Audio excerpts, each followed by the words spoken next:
Afternoon, ladies, gentlemen.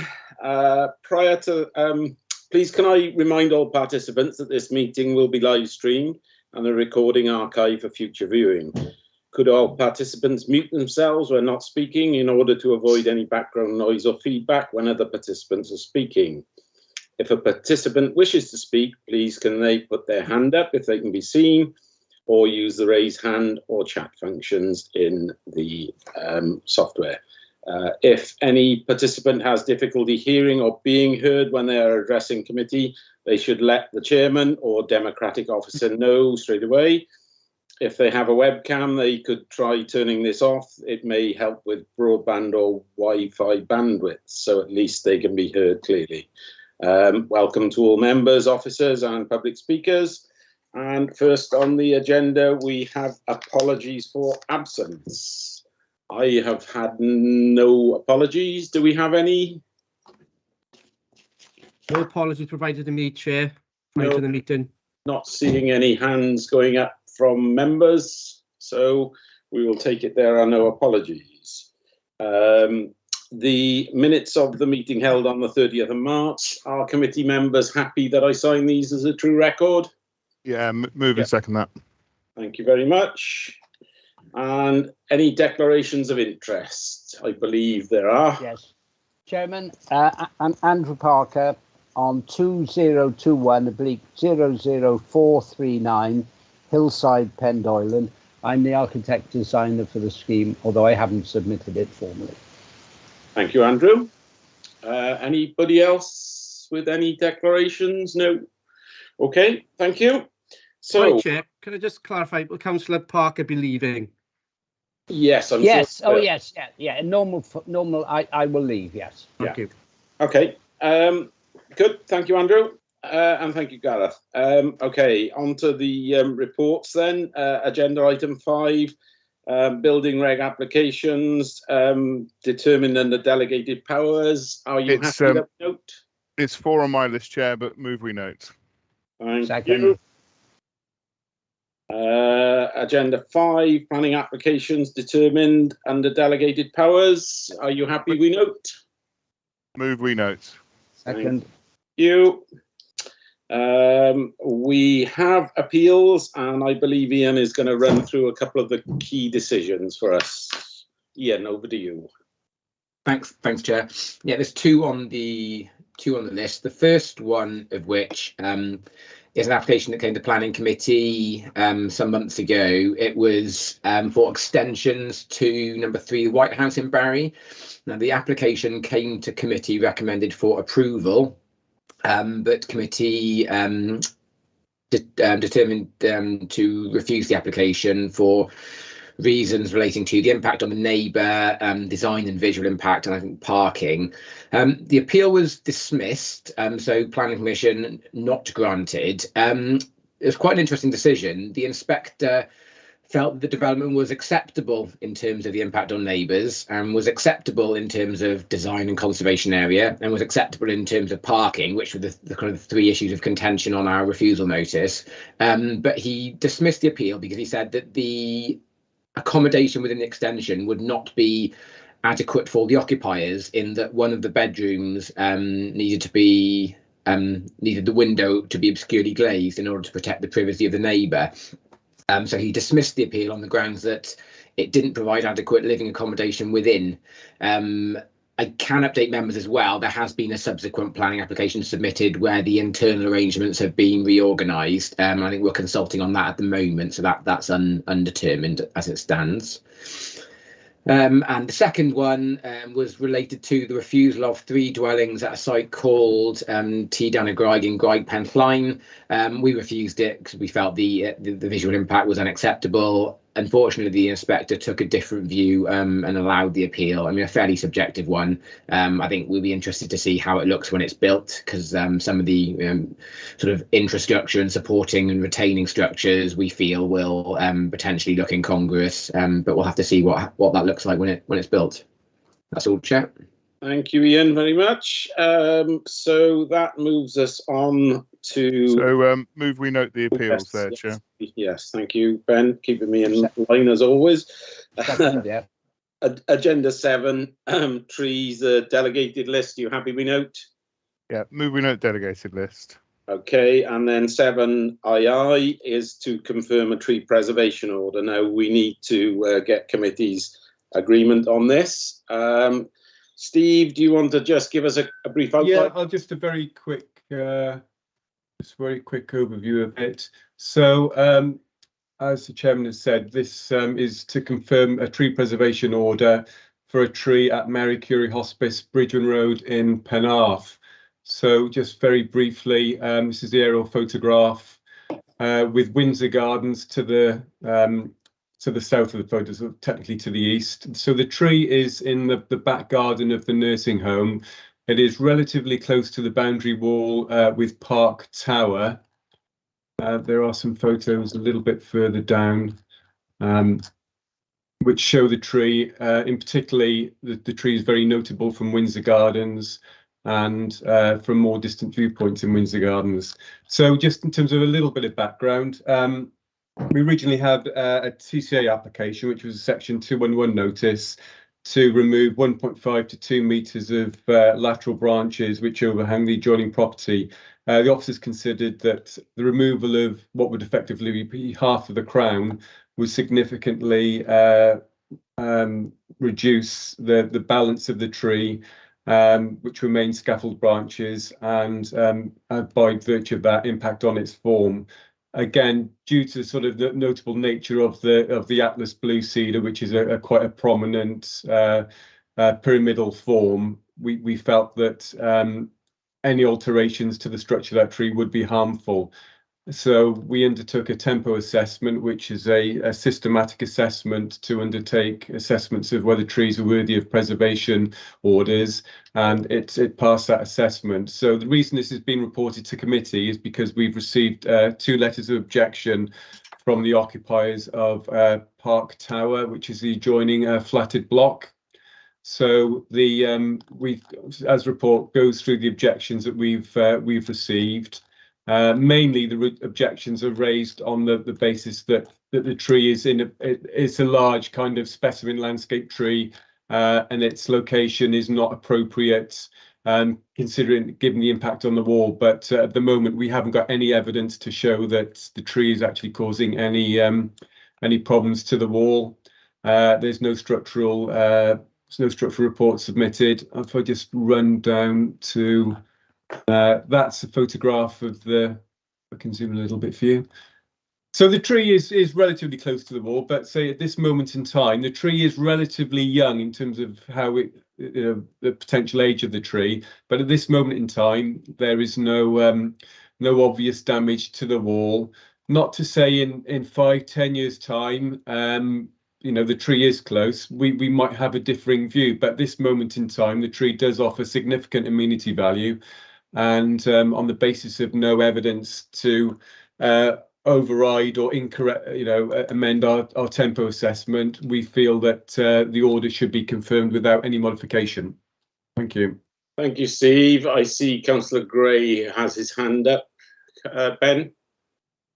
Yeah, I mean, this falls within my ward, and I've had a read through the report, and I can certainly understand the concerns of the residents who wrote in as to the nature of how any future growth may take place. But as is my understanding, maybe Steve, you can correct me if I'm wrong, a TPO doesn't ban any actions being sought later. It's to regulate what those actions are. So on the basis that the council will take a reasoned view and a suitably trained person to do with trees, and I wouldn't put myself in that category, is going to assess those requirements moving forwards, I'd move officer recommendations.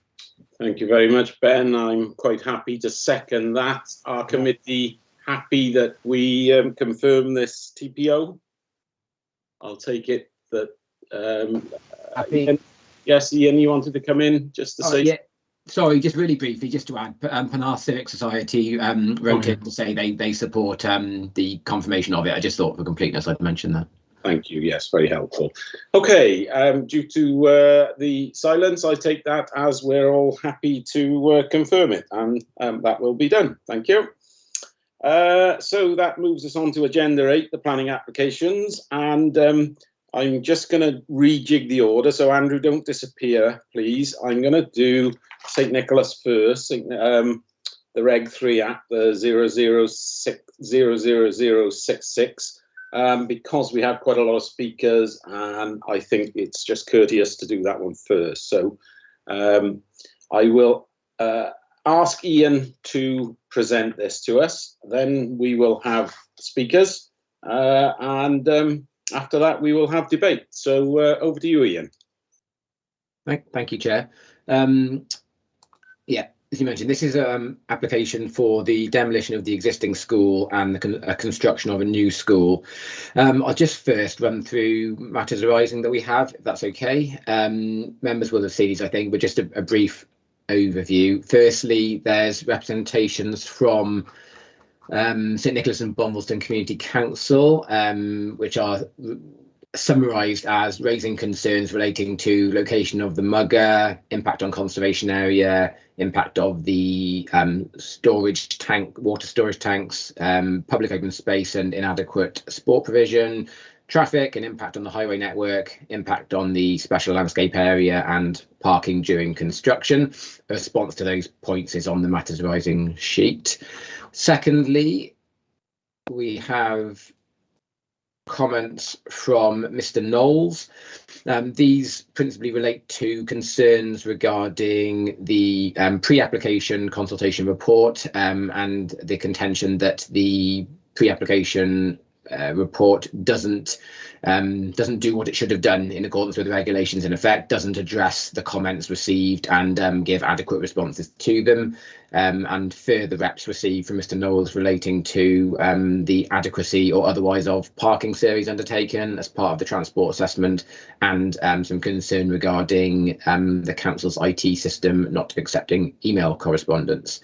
And thirdly, we have representations from Mr. Perry, with me, and these raise concerns relating to consultation being undertaken during the pre-election period, lack of community engagement, consideration of alternative design and orientation, poor highways infrastructure, poorly designed parking area, impacts on the conservation area, impacts on the special landscape area, location of the mugger, loss of landscaping and play areas, and how money from section 106 would be used.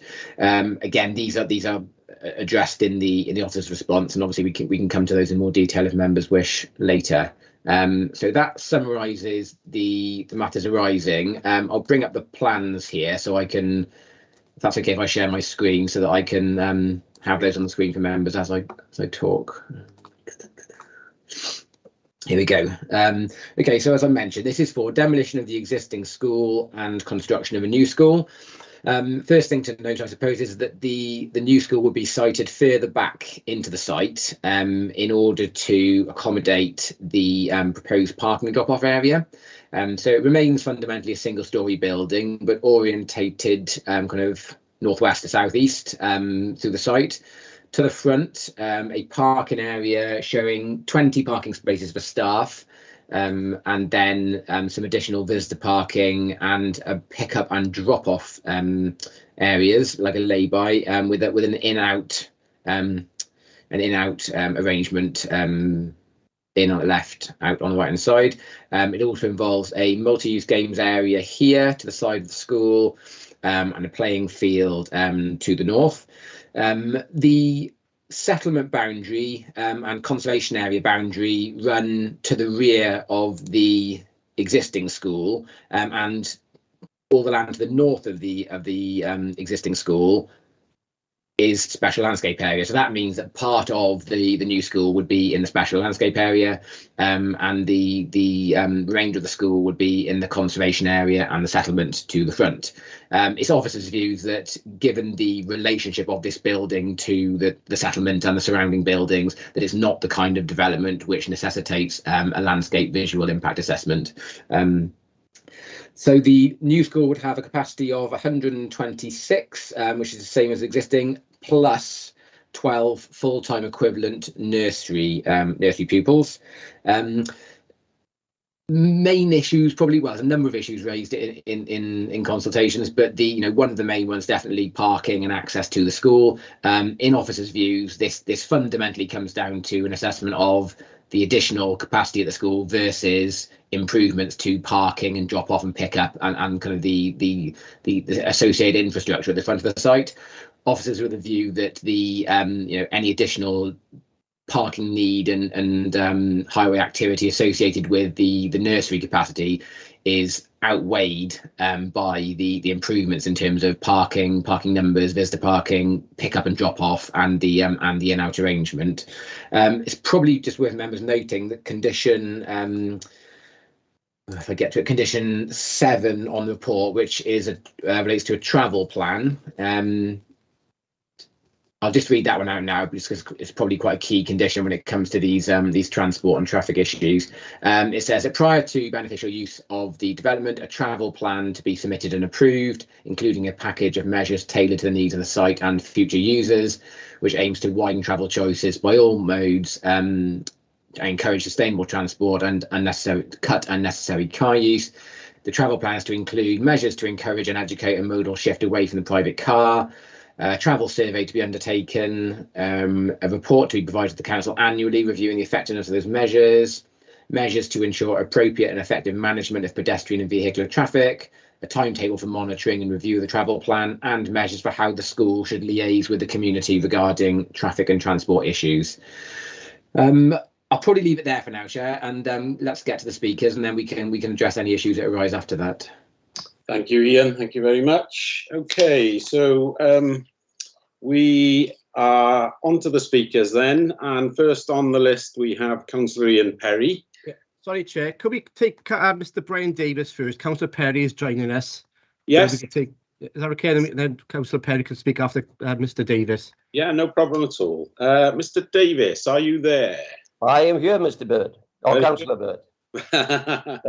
Very good. I answered a lot of names. Okay, I don't know if you know, Brian, we are quite strict on time, just in it's policy the way we work things. So when I hand over to you, you will have 3 minutes, and Gareth will shout if you haven't finished at me, and I will ask you to finish. So I'm not being rude or anything. No, I'll try and do it in bullet points, and Jonathan. Absolutely. Could you put his camera on, please, Chair? Could Mr. Davis put his camera on? I'd rather not, because I'm reading from notes. I don't. Yeah, you don't have to. I don't think. But anyway. Okay. Okay. I'm going to hand over to Brian now. Then over to you, Brian. Very good. I've lived in St. Nicholas for 30 years. Both my sons went to the school, served on the governors and the parent teachers. There's always been a problem for the last 20 years with the traffic with the school because of the access with the lanes and so narrow. And currently, when they've adopted this pickup system, the road, school lane from the school right down to the A48 is blocked from about 3:10 till 3:30. Whatever the school try and do, they can't alleviate that or change it. Now, it's no good councillors saying all schools got problems with parking, because basically, guys, you've now got a blank sheet of paper with £4.5 to £5 million of public money with a clean sheet opportunity. This site is too small for the school. It doesn't fit. You will have had some deceptive photos sent to you trying to show side elevation, which you will never see, because it's impossible because it's so narrow. The playing area for children will be reduced by nearly 50%. They want to put a 35-foot high hall building in a conservation area on the premise that they're trying to tell you, because it's in Bulletin 19, which suggests that a badminton court might be required for private use. Well, you could only put one badminton court and nobody could afford to hire it anyway. There's no storage because for the community to use within that school plan, and there cannot be because it's too small. And it's the idea is any new school, we want to use it. The community are in full support of a new school. We desperately know a new school wanted, but this site is too small. We've had no consultation from 21st Century Schools since the original objection. And on this pre-planning consultation, The main thing and only thing really they've done is move the bins, which is laughable. There are better alternative sites available. Councillor Bird knows this himself and has worked industriously and in his endeavours to try and show 21st century schools that there are better sites where the children could have far more playing area. There'd be room for expansion. There's going to be 600 houses built in St. Nicholas in the next 5 years on a new site. And this school then will be useless for them because you won't have the access and you can't expand it.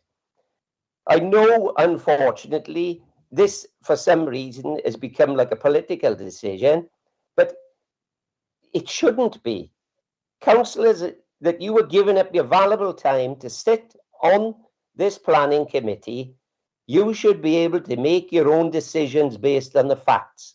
A number of you have been railroaded by your parties into voting one particular way, and sadly, a lot of the councillors, I believe, sat on this today, haven't even taken the time and trouble to come and visit the site. Thank you for that, Brian. Thank you very much. If you just hang on there a second, I just need to ask the committee members if they have any points of clarification that need making. Anybody? Yes, Chair. Yeah, Vince, is that you? Vince. Yeah. Mr. Davis mentioned that the hall would be too expensive to hire. Could you elaborate on that? Yeah. The only reason that they've come back with Nathan Slater with regards to the height of the hall, which is ridiculous, it's over 10 metres high, nearly 35 foot high in the conservation area. And the reason the 21st century schools give is that in Bulletin 99, that it suggests that a hall might need to be a certain size in case people want to use it for badminton. Okay. Outside of the house, which is a minority sport, and there would only be one court, so only 2 players, or perhaps 4 could play. You can't. Thank you, Brian. It wasn't really a clarification point, but I see where Vince is coming from.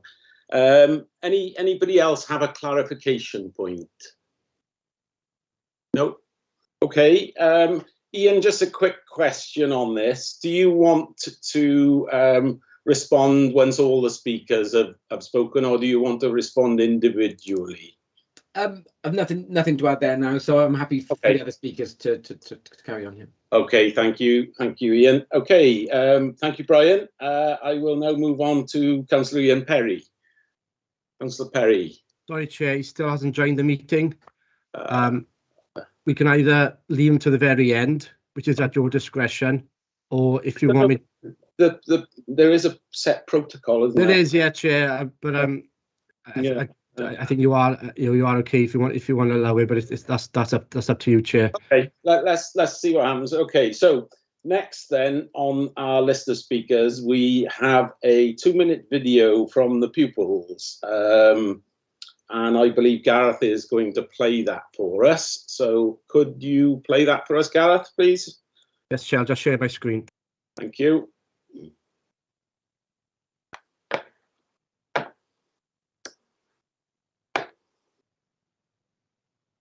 Can you want to see that, Chair? Can anyone see? Yes. I can anyway. Anybody not see it? I'll just play it. Yeah, right. Gareth, could I ask you to restart it? We're not getting any sound or very quiet.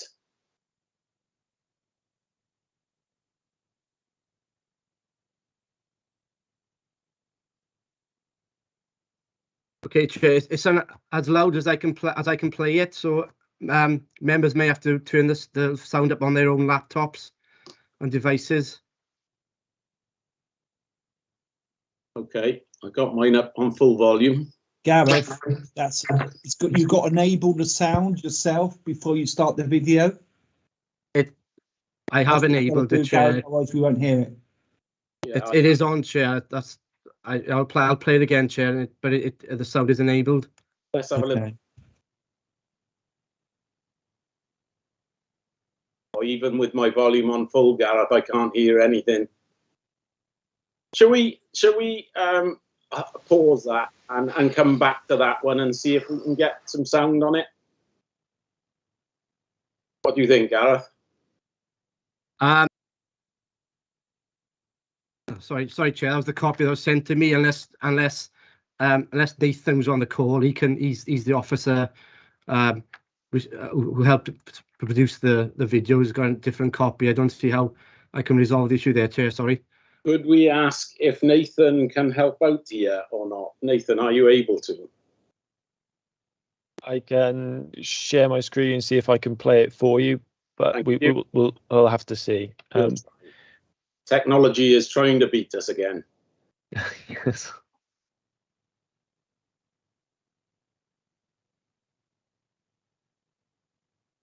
Putting you on the spot now, aren't we? Okay, yeah. See if I share my screen. Yeah, the screen's come up. It's come up. Let's see if the sound works. Same problem, unfortunately. Same problem. Yeah, no sound on mine, Jonathan. Okay, there's no point us watching the mouth. Unfortunately, we're not going to be able to use that then. I'm sorry, guys. It's a shame, but there you are. So next on the list then is Mrs. Kerry Hunt. Mrs. Hunt, are you there? You are. I'm here, yeah. Can you hear me? I can hear you loud and clear, thankfully. Okay, you have 2 minutes. And from the moment I hand over to you, as I said to the previous speaker, I'm not being rude when I cut you off. It's just, you know, that's our protocol and we have to be fair with the timing. So I'll hand over to you now, Carrie. The intention to rebuild the school is extremely welcome news to us governors, teachers and parents, as we're all well aware of the limited space and deteriorating physical state of the school. The days of papering over the cracks are gone. If you've had the opportunity to visit the school, you'll see the desperate need for a new building, and you will also have noticed the idyllic location for children's education. To move them from this setting would, we believe, be detrimental to their well-being. The pupils regularly use the church and the school holds a key in order to have access when required. Historically, the school was built in the village to maintain its relationship with the church at its core. The school is unable to provide disabled access or facilities in either building, and there is no provision for changing pupils safely who have toileting needs. It's also the only school not to have a nursery facility, which is a disadvantage to both the school and the catchment area. The lack of nursery provision in St Nicholas forces catchment area parents to make decisions to send their children out of the catchment area. I should know I made that choice based on the need for nursery education in a school environment. This application fixes that issue. It was inevitable from the outset there would be complications regarding highways due to the nature of the village. The school organises a minibus to help ease congestion. The current capacity is 30 pupils morning and afternoon with space to grow if required.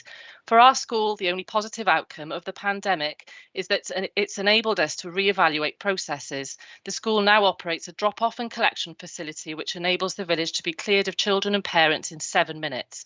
Parents use a one-way system through the village at peak times. This reduces park traffic in the south side of the village and will be maintained with the added design of a new off-road pull-in at the front of the school to accommodate 9 vehicles, which will result in the road outside the school not being blocked. The integration of the second site into the new building will mean that there will be no need for parents to park in the village. We see this application as an improvement to the current highway situation. There are not enough classrooms to support the number on roll, and currently a class is being taught in the hall, which is also used for lunch. This means that the children are unable to have indoor PE. The outdoor facilities are in such poor repair that they're not safe for use. Due to the promised new build, replacing these facilities has not been a viable solution. The term Gen C or Generation C includes children born from 2016 to the mid-2030s because the changes we've witnessed are so dramatic that even kids born years after the pandemic ends will still see it shaping their lives. You must make the decision to support this new generation of children today and approve this application. God knows they've earned it. Thank you. Thank you very much, Kerry. Just need to quickly see if committee has any clarification points with you. And do I see any hands up? I don't think I do. Yeah, sorry, can I butt in? Yeah, my hands up's not working. No, sorry, what capacity is Mrs. Hunt speaking? As a parent and a governor. Okay, thank you. Thank you. Brian, unfortunately, I can't. It's only committee members that can ask questions now. Sorry. Okay, I don't see any other points of clarification. Just before you go, I am just going to check with Gareth. If we are not using the video, Gareth, are the speakers entitled to 3 minutes now? Correct, Chair. So actually, Kerry did speak longer than the 2 minutes allocated. If there was anything else you wanted to get across, Kerry, you do have another minute if there was. Well, I did slim down what I was going to say quite significantly. Unfortunately, I don't know what the children were going to say. I wish I'd had a transcript of it. Otherwise, I would have read it. But you know, I've said all I need to say, but it's much more condensed than I intended. So well, thank you for that, and sorry for this. You know, That's okay. technology has beaten us, unfortunately. But it's understandable. Thank you. Okay, so that moves us on to Nathan Slater, who is speaking as the agent for the applicant. Nathan, are you ready? You will have seen that you have now 3 minutes if you want. I know you've probably prepared something to squeeze it into 2, but over to you, Nathan. Yeah, so good afternoon. I'm Nathan Slater, the project manager for the development and acting for the applicant. In support of the proposal, I'd like to raise the following points. Relating to the size of the school, the proposal will maintain the existing primary school capacity of 126 pupils, but provide additional space to accommodate 24 part-time nursery places. This means the school will accommodate 138 full-time pupils overall. The existing school is one of the only schools in the Vale which does not provide dedicated nursery provision. The proposal would address this to ensure equality of provision throughout the authority. Regarding the pupil demand, this has been reviewed and is based on the latest population projections, housing developments in the catchment area, and only accounts for pupils within the authority. This results in a projected demand of 110 primary pupils and 20 nursery pupils by 2026. In terms of the current school condition, the 2018 condition report noted the school building was in poor condition with maintenance costs of £730,000. The early estimate following the 2022 survey predicts an increase in maintenance costs over the next 5 years. Additionally, the current school offer is being delivered over 2 buildings in St Nicholas, with reception located in the old school building and the remaining school years being accommodated in the main building. This results in pupils needing to walk through the village for shared facilities, which causes unnecessary disruption to pupils. The proposal accommodates pupils aged 3 to 11 within one site, ensuring pupils have access to all the facilities available. The design of the school achieves a net zero carbon in operation and is based on the South Point model, which is being tested and can be demonstrated to work. This is achieved through the fabric first approach based on passive house principles, air source heat pumps, PV panels to the roof and battery storage. The proposal reorganises the site to accommodate more parking and a drop-off area to the front to help remove traffic generated by the school off the local highway network and into the site to help address parking issues. The layout also includes a dedicated minibus space which can be accessed and exited in forward gear, allowing for quick decant of pupils, helping to improve the service.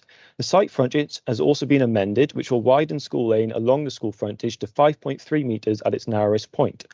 The need to address the existing issues has resulted in a reduction in open space. However, the proposal is within the Building Bulletin 99 guidelines on space requirements for the school of this size. As well as hard play areas, the design provides one large playing field which can accommodate both football and rugby pitches to the under 10 standard, including adequate pitch runoff. The existing 2 smaller pitches currently on the site do not provide the regulation pitch size for the under 10s rugby, limiting their use for the sport. Overall, the scheme balances the key considerations and would deliver a new school which addresses pupil demand, space requirements, building condition, improves traffic issues and provides a school which operates at net zero carbon. Thank you, Nathan. Do we have anybody who would like any clarification points? Councillor Gray first and then Councillor Kemp. Councillor Gray. Yeah, thank you. It was around pupil projection clarification. Obviously, there was a change of policy with regard to feeder schools, and obviously there's been a significant number of people who travel in and get a place at a primary school, and potentially that was in order to get a place at a secondary school. And I wondered, within the projections we're talking about, has the fact that now there is no feeder school status been taken into account for how many pupils may be using the school? Yes, it has.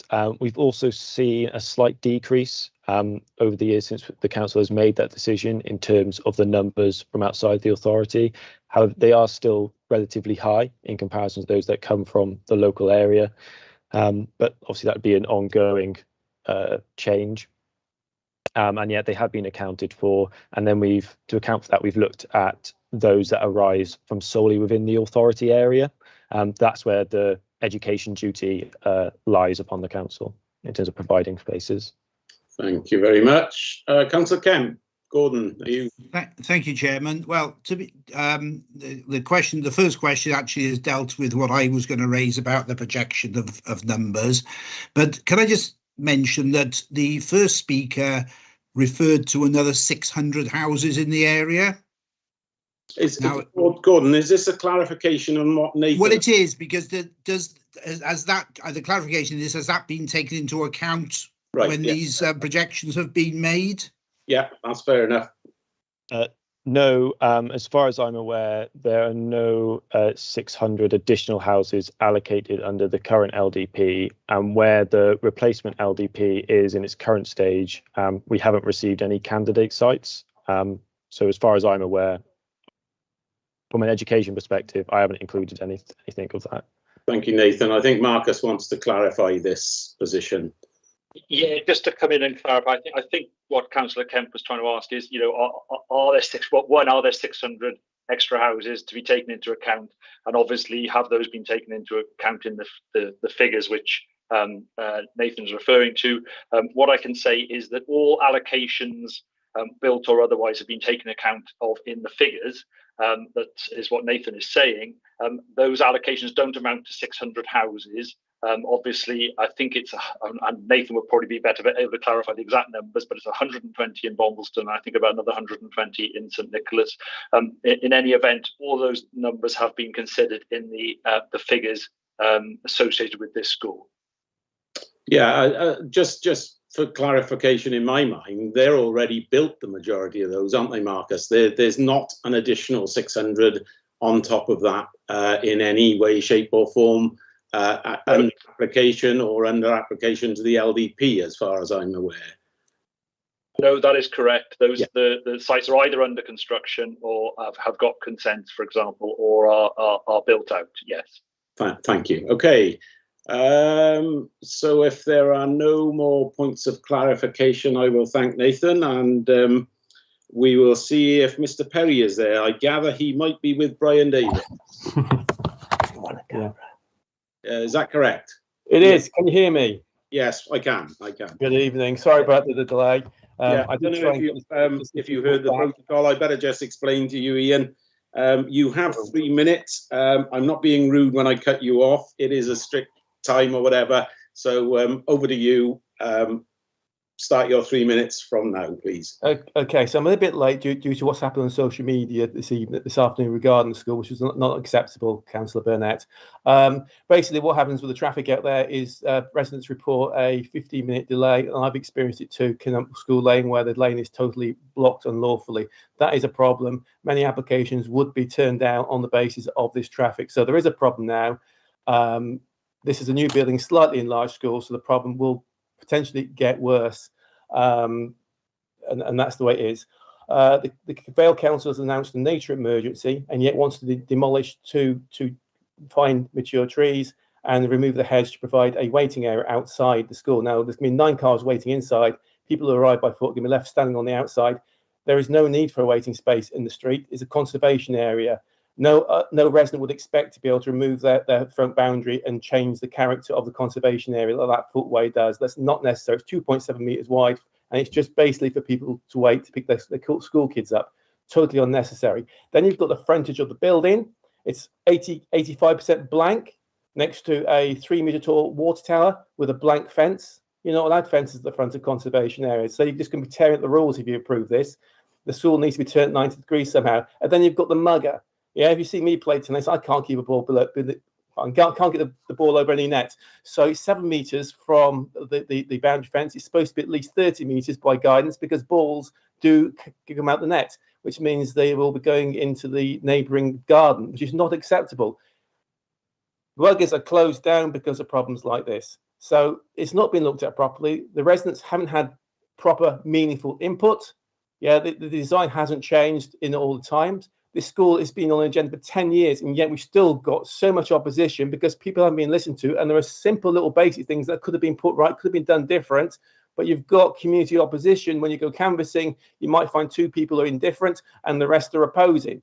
You know, how you can mess up a pack like this, I do not know. And there are solutions, yeah, but you haven't listened. And if you actually approve this, you are going against planning regulations, planning decisions that have been made by officers on residents. Yeah, there's a whole catalogue of refusals for the same reason that this unneighbourly development should be refused. Okay, so you've got the traffic situation, you've got the change of character of the frontage, you've got the blank facade because the building's at 90 degrees, you've got the water tower, and then you've got the mugger location as well. And taking down those trees during a nature emergency, you just make a laughing stock out of the whole council. Yeah, nature emergency, and you're taking down 2 mature trees, and you could have a waiting area under the trees. You don't need to take them down. Absolutely no excuse for that. Thank you, Ian. Thank you. Your 3 minutes is up, unfortunately. Wow. Just hang on a second. I just need to ask planning committee members, are there any points of clarification on what Ian has said? I don't see any hands coming up. No. Okie doke. Thank you, Ian. I definitely was talking as a resident and as a member of the community council elected to represent people of St Nicholas. Well, as far as I was told, you were speaking as an individual and not as a community, but that's by the by. Thank you, Jonathan. Make sure that's clear. Thank you, Ian. Right, I'm going to ask now our planning officer, Ian, if he would like to respond to our speakers, what has been said, before we start the debate, and we'll take it from there. Thanks, Chair. Yeah, just a few points to get some clarification on. As far as parking traffic goes, fundamentally, the purpose of this exercise is to assess is this planning application acceptable. The job of a proposal within a planning application is rarely to rectify all of the pre-existing problems that might exist on a site already. So we have a school with pre-existing traffic arrangement and pre-existing traffic issues. This application can't reasonably be expected to rectify all of those issues in order to be acceptable. In officers' views, what you fundamentally need to look at is whether the proposal makes it any worse or whether the proposal actually is going to improve the situation. In our view, although there is 12 full-time equivalent nursery pupils, the new arrangements at the front, including the additional parking and the pick-up and drop-off, we believe decisively outweighs any harm attributable to the extra nursery situation. So we don't believe that a refusal could justifiably be sustained on the basis that it would not rectify all existing traffic problems. In terms of outdoor space, there was reference earlier to it being less than 50% of existing. Well, that's not the figures. It wouldn't be reduced by that much. The mugger, it is closer to properties outside the site than some guidance recommends, but you know, it's up to the school to manage this. It's not a significant or large area. I don't believe that this planning application could reasonably be refused for the threat of a ball leaving the mugger occasionally. I don't think that's a reason of sufficient substance. In terms of ecology, there is a condition, I'll just draw members' attention to it, ecology and landscaping, condition 6 in particular, which requires a landscaping and ecological management plan to be submitted prior to the commencement of development, which our ecologist is satisfied makes good any loss through the course of development. In terms of the building frontage, I can share I could probably share my screen actually, if that just assists members. So it's at the building is these are the long side elevations. This is the front elevation here, which does have an active frontage at ground floor, and this is obviously a two-dimensional view. Views of the school are not going to be solely at this angle, notwithstanding the fact that we believe it does have an active frontage at ground floor. Views of the building are going to be a combination of front and side views. Particularly when you look at the quality of the existing building, we do not believe that there's any harm to the conservation area as a consequence of the replacement. The fence screening the tanks is, I think, between 30 and 40 metres back from the highway. So I don't think it's fair to say that that is a fence along the frontage. Each case has to be taken on its merits in any case, but this is well back from the highway. In terms of the area to the front, it's not a waiting area. There's zigzag lines proposed along the frontage to stop waiting. It's a footway to aid pedestrian access, so it's not to encourage drop off at the front of the site. And in terms of the pack, I mean, the job of the pack is to receive, consider and report on representations made. Nothing in the regulations say changes have to be made. The changes need to be taken into account, and the pack process does consider those and gives reasons why the development has stayed as it is. So I don't think the pack process is flawed. I think that covers everything, Chair, unless I'm missing anything obvious. Okay, thank you very much, Ian. Okay, then we will open the floor up for debate on this, and I'm sure it will be a good debate. As the local member and the chair, I will take the courtesy of speaking first. As you probably all know, we saw a planning application approximately 6 months or so ago for a school twice the size. I think it was a 220 school, which I vociferously objected to. And I still believe that is wrong and would have been wrong in St Nicholas Village. It's a very small, very nice little village with very narrow lanes, and there is an existing problem with traffic. Has been for a long time, and it is a huge issue. I worked long and hard with the education team trying to look at alternative sites. We looked at many. I took the managing director and the head of education out on numerous occasions to various sites. But unfortunately, we are dealing with an application on the existing site, and we can't deal with something that isn't in front of us. I do understand the village's concerns. There is an existing traffic issue. I have talked long and hard with our officers, and we have reinforced condition 7 to make sure that the community are spoken to on a regular occasion, which will be reviewed annually, about traffic and how the school manages pickups, drop-offs and anything else to do with access to the school, which I believe should help matters a little. I don't think this application with the additional parking is going to make matters worse. I don't think it's going to make matters much better, but we have to look at it from that point of view. It's an application that if it went to appeal, I don't think it would stand up at all if it was turned down because of traffic, because the existing conditions are there. There is a traffic issue there now, and I personally, I don't see this being, aggravating it anymore. The school, I know full well the condition of it. I actually went there many, many, many moons ago. My children went there as well. I've been on the governors and various different things and associations with the school for 40 plus years. But I will now stand back from this. You've heard my points. I wanted to, put across the reasons why I voted against it last time, and I will like to hear the rest of the debate. So I've got a couple of hands up already. Councillor Gray is first on the list, followed by Andrew Parker. So Councillor Gray next, please. Yeah, thank you, Chair, and thank you for that introduction. I'd like to thank all the speakers for what they brought today, and I think what was really missing the last time we looked at an application for this site for St Nicholas School was a perspective from the school themselves. And I think to hear, it's a shame we couldn't hear from the children, but I could certainly hear from someone who's a parent and a governor there. And I think although it's not a planning reason, we're dealing with the plans in front of us, it's nice to validate why they're so connected with the heart of the village and that close relationship with the church.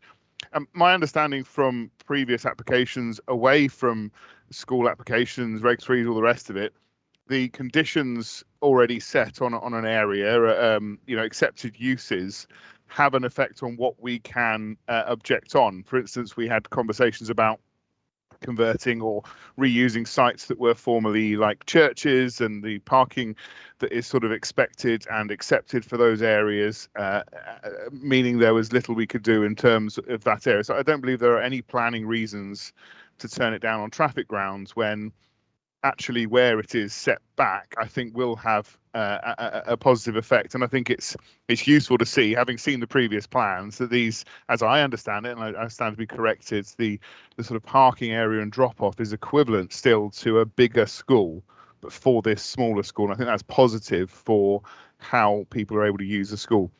I think in terms, I mean, obviously we have a separate item for the conservation area conversation, but I think setting it back from the road and the style of building, I think it's going to be a benefit to the conservation area in balance. That's my view, and certainly having taken into account everything within the report, and I'm pleased to see the conditions that are there, and I hope that the dialogue with the school and the community continues. I would like to move officers' recommendations, please. Thank you, Councillor Gray. Ian, are you happy waiting to kind of respond and sum up once we've had the debate? Yeah, thank you. Councillor Parker. Yeah, thank you, Chair. I note that the school will be sufficient to accommodate pupils up to 2026, although obviously we know the Bondleston scheme is not built out, and the 12 houses that are likely to be built there still haven't gone ahead. Has any consideration been given to what will happen after 2026? And obviously with the new LDP coming on, would the size of the school limit any further possible organic growth on the villages? And that's probably a question maybe more for Marcus. Thank you. And I would be happy to second it. I mean, quite clearly, the scale of the school is not much larger than it is at the moment, and any improvement, if the youngsters want it to be there, will undoubtedly improve it. But of course, you could never probably put more than another 10 or 20 children in it, bearing in mind the limitations of the site. So thank you, Chair. Thank you, Andrew. I think Marcus wants to come in there, and I will just say that the capacity in the school, there is and probably will be plenty of spare capacity because of the numbers from out of county that the school has. So probably not going to be an issue with capacity going on in 2026. But Marcus. Thank you, Chair. It's just to add, obviously, there is a process now that has to be gone through with the replacement local development plan. That plan is going to take in the order of 3.5 to 4 years to get to its conclusion. I think we wouldn't want to be prejudging the outcomes of that in terms of this school, and what has been done is that our education colleagues, when looking at the capacity of this school, have taken into account all the issues you've raised around obviously out of catchment children who are currently there, and the capacity that would be created if you didn't have those out of catchment children, and also the situation around obviously people placing children in that school previously with the hope of getting into another school. Well, that's actually, that's changed as well. So yes, all those factors have been taken into account in terms of anticipated in terms of providing this school at this size, just to confirm that. Thank you, Marcus. Councillor Kemp Gordon, you wanted to come in? Yeah, thank you, Chairman. This is obviously a very difficult decision to make, because you can see the views on both sides on this. I actually visited the village yesterday afternoon when school was finishing, and I can agree that there is a chaotic, what appears to be a chaotic situation, though I appreciate that the staff seem to be doing their best to assist in not creating a chaotic situation, but to alleviate that situation. So it is difficult, but as has been said, that is a situation that exists at the moment, and it may be that what's proposed will improve that, but it is certainly something that has to be taken into account. I think without doubt, it's quite obvious that a new school is needed.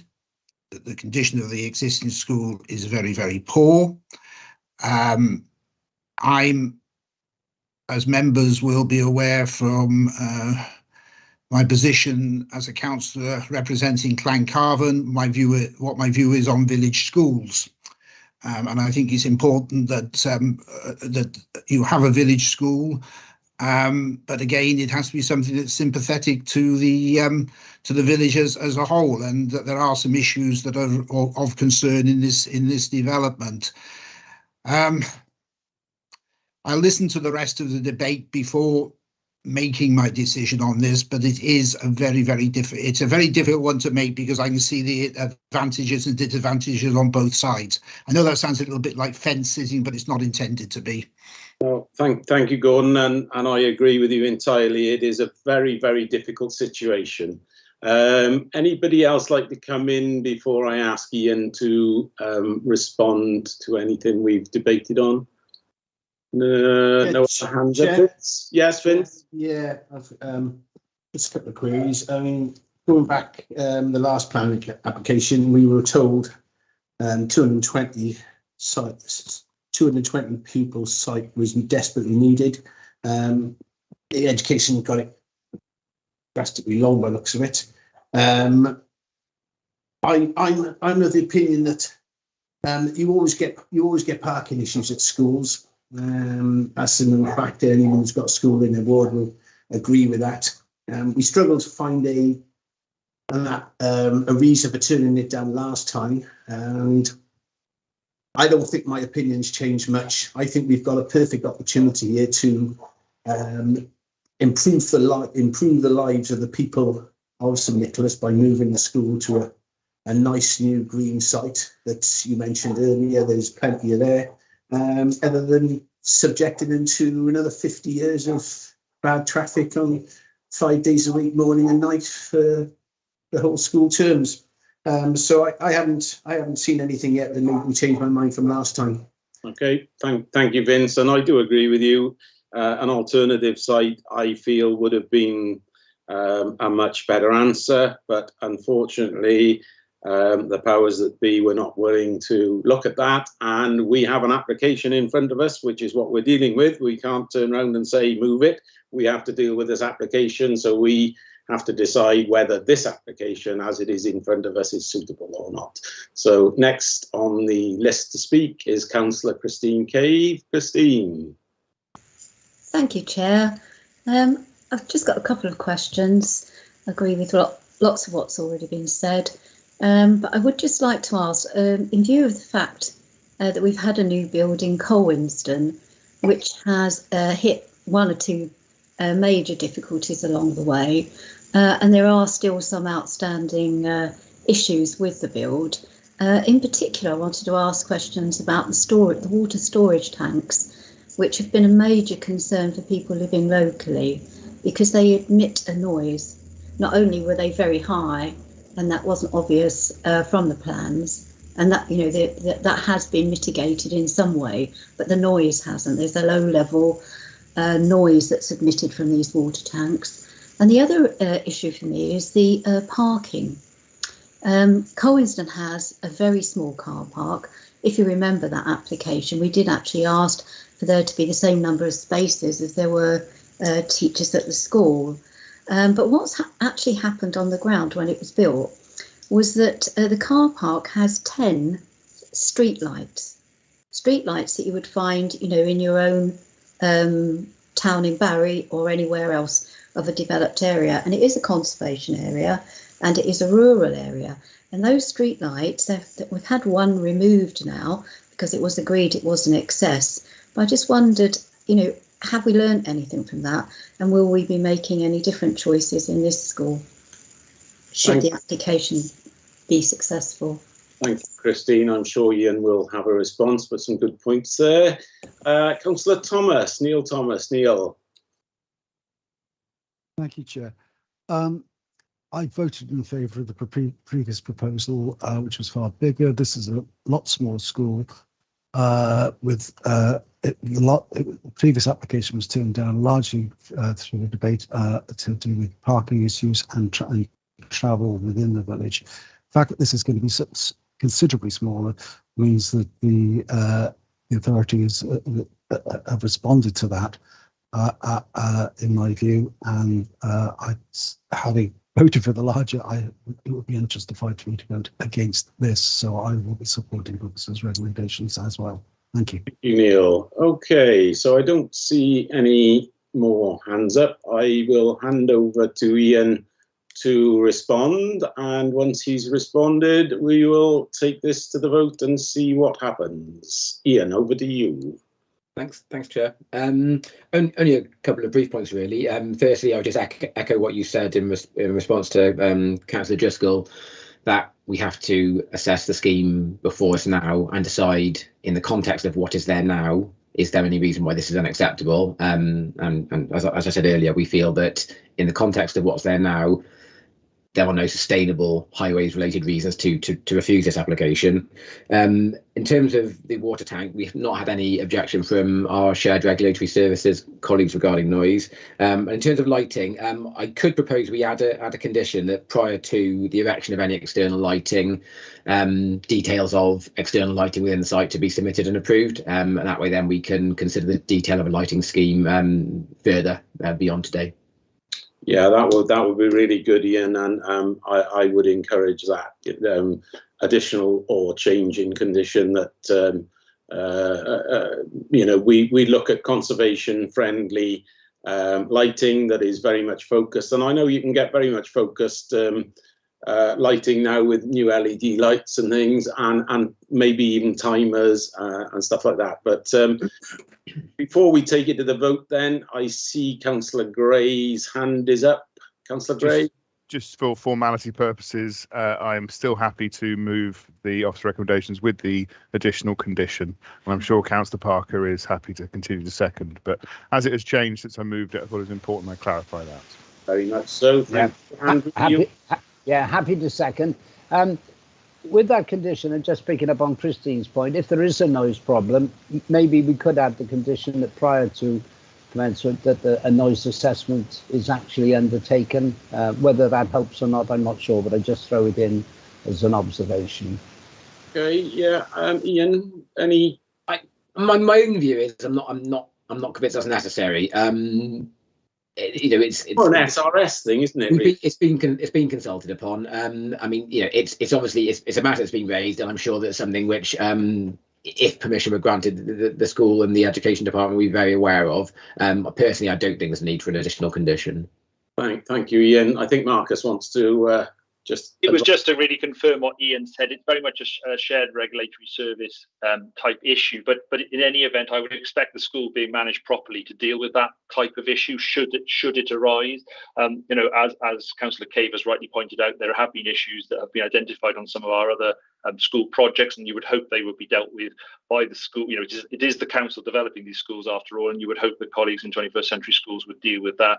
But there are mechanisms outside of the planning process itself, and I don't think the planning process is the right process to pick that particular issue up. Certainly the lighting issue is a good suggestion, and that will pick up any particular lighting issues. I don't believe the plans themselves actually show lighting, but I'm sure there will be lighting necessary, so that's a good idea. I think with regard to the noise, any noise that might accrue from pumps or from filling those tanks up again, I'm sure that will be dealt with and will be dealt with by colleagues in 21st century schools anyway, but there are shared regulatory services who can deal with that should it become an issue in the future.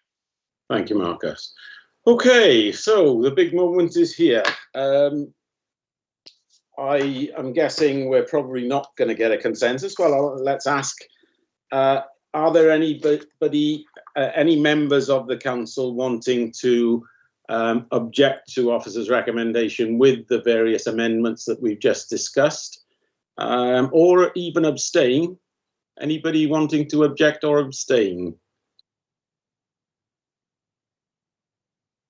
Leighton Rowlands, Councillor Rowlands. Yes, I would like to vote against, Chair. Okay, right, we'll take it to a proper, I'll run through the names. So, Councillor Bird, that's me. I will vote for, and I have given you all my reasons why. I will ask Councillor Gray. For officer recommendations. Thank you. I will ask Councillor Aviett. For the officer's recommendation. Thank you, Councillor Birch. For the officer's recommendations. Councillor Cave. For officers' recommendations. Thank you, Councillor Drake. For officers' recommendations. Thank you, Councillor Driscoll. Vince, could you say again? I didn't quite catch that.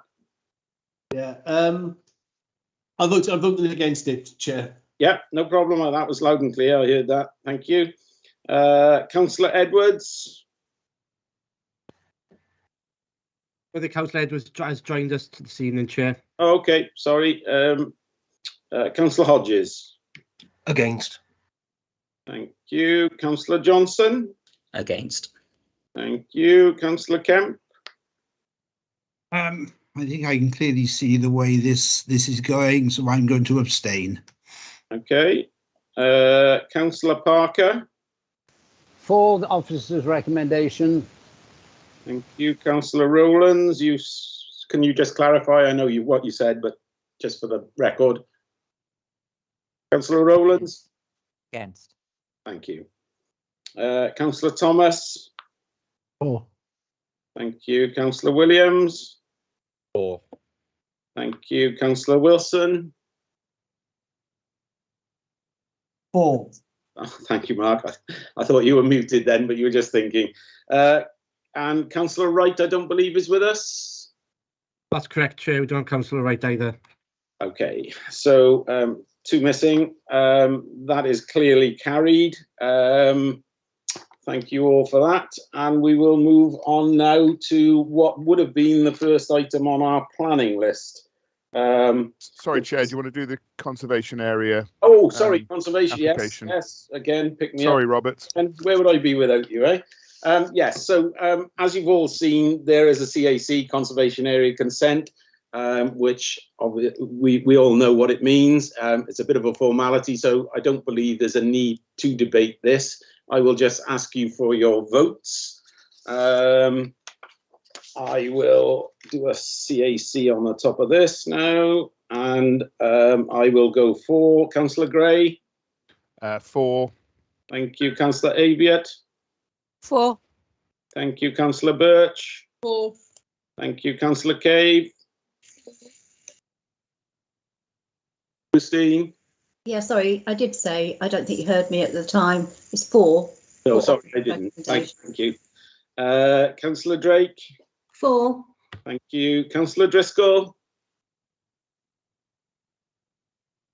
Vince. I'll come back to you, Vince. I can't hear you at the moment. No, Councillor Edwards. Councillor Hodges. Can't oppose it now. For. Thank you. Councillor Johnson. For. Thank you. Councillor Kemp. Abstain. Thank you. Councillor Parker. For. Thank you. Councillor Rowlands. As Councillor Hodges, for. Thank you. Councillor Thomas. For. Thank you. Councillor Williams. For. And Councillor Wilson. For. Okay, I'll just go back to see if we can get Vince. Vince, are you there? Yeah, sorry, Chair. I was disconnected. What are we voting for? We are voting on the conservation area consent for St Nicholas Primary School. It's a formality, really, but it has done. Okay, I read that. Yeah, no problem. That's for. I'm happy with that. You're for it. For, thank you, Vince. Thank you very much. Okay, thank you all for that. So now we will move on to what would have been the first on our list of planning applications. And I believe Andrew declared an interest in this. So yeah, just give I'm Andrew leaving now. Yeah. Yeah, thank you. And we'll wait for you then. Gareth, I'm sure, will remind me if I forget before we move on to the next one. So, Hillside Pendoilen, Andrew has gone. Where's my little list? Steve, I believe, is going to introduce this application to us, Stephen Butler. And we do have some speakers then. We have 1 for and 1 against. Yes, that's right. So, Steve, I'll hand over to you and see where we go from there. Thank you very much. Thank you. So just sharing the plan. So the site itself is located between Pendoyle and Welsh St Donats. So the whole of the site edge red is 2.7 hectares in site, although the actual site of the development is much, much less than that. So if I just run down to the next, it's probably the best drawing. So the application is for the erection of 3 yurts on this corner of the agricultural field, along with individual toilet blocks to serve each of the yurts.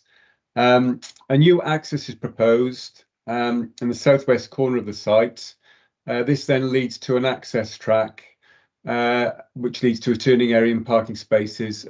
It's important to note that the access track, we've negotiated that it be constructed in a grass reinforced mesh, which is a low impact surfacing, which is much more preferable to say a concrete base or a tarmac base. Part of the works as well includes provision of a visibility splay. So the splay as proposed by the agent is 18 metres in one direction and 24 in another direction. As part of that splay, part existing hedgerow will be removed. The scheme indicates some indicative hedgerow planting to go back in its place, along with small hedgerow planting on the return. And then there's a setback area which will also be tarmacked and gated as well to serve the site. So in terms of the actual design, so the yurts themselves will be sited on these effectively decked platforms, which are approximately, I think, about 6 by 8 metres in size. They're pretty much at grade ground level. So the yurts themselves will be 3.4 metres in height. So they'll comprise of a timber frame with sort of stretch canvas, 1.6 metres to the eaves, and again a diameter of just under 6 metres. So associated with each of the yurts will be a little small utility block comprising of a wash area and a WC. They'll be constructed again of timber, and they'll be clad with green cladding. So just in terms of the character of the site, let me just run down. This is the existing junction. There's an existing access located on the corner of the site, and that's an existing access which is going to be stopped up as part of this proposal. So the field itself, typical of many agricultural fields, it does seem to have a little bit of piecemeal development on it, a small little shed and a little bit of an allotment going on. But effectively, the site is undeveloped agricultural land. These are the views along the highway, view south, and then that would be the view north towards that junction that we've just seen. So just going back up to the top.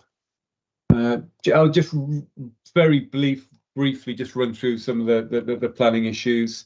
So we've had 16 letters of objections so far, mainly raising concerns regarding highway safety, visual impact, sustainability, neighbouring community, hedgerow removal, impacts on wildlife, and sanitation arrangements and waste disposal. So in line with many other tourist-related applications we get, the main issues are the visual impact, landscape impacts, and in particular the impacts on highway safety. Usually because these sorts of uses are served off, single width rural lanes. In terms of the assessment, one of the key assessments is whether this proposal would be a sustainable low impact tourism use. So again, the officers have considered the scheme. There's been quite a bit of to and froing with the application. Safe to say it's mainly in relation to the potential highway impacts. So whilst we were generally comfortable with the provision of the three yurts, the scheme that was originally submitted proposed quite a large tarmacked turning area at the entrance of the site. Now that we've negotiated that down, and whilst the internal access road is now a bit longer, this is now in a grass reinforced mesh, and over time you wouldn't see that. So So when you look into the site, you probably won't really see anything.